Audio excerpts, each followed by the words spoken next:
So they ate, they drank, they married wives, and they were given in marriage until the day that Noah entered the ark and the flood came and destroyed them all. Pretty darn interesting how Jesus picked, of all things he could have emphasized on, he picked eating, drinking, getting married.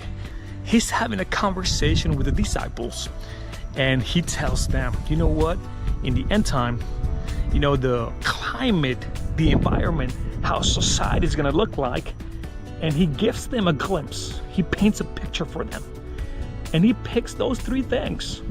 Why? Why those three things out of anything and everything he could have shared? Why those three details? What do you think?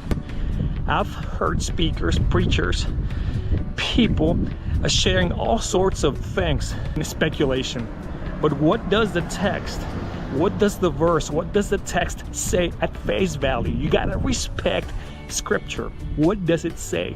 You cannot make it say something that it doesn't say. And you cannot take away from it what it does say. You know, it's pretty interesting because in the Greek, in the NASB, the New American Standard Bible, seems to particularly respect, more accurately, the rendering that the Greek gives us. In the Greek, the idea is more of a participle verbs. ing, eating, drinking, getting married, or marrying wives. So what does that mean? Well, that means that Jesus is telling us what he is telling us right there at face value. When Noah and his family went into the ark, literally when they went into the ark, people were drinking, eating, and getting married. It's not that doing those things is wrong, because God created marriage, blessed it. He also created us with the ability to eat and drink, and not only do that, but enjoy those things. Remember Ecclesiastes 3, that there's a time and a purpose for every activity under heaven? So this time, remember what it says, until the day that Noah entered the ark. This was a time to be on the ark.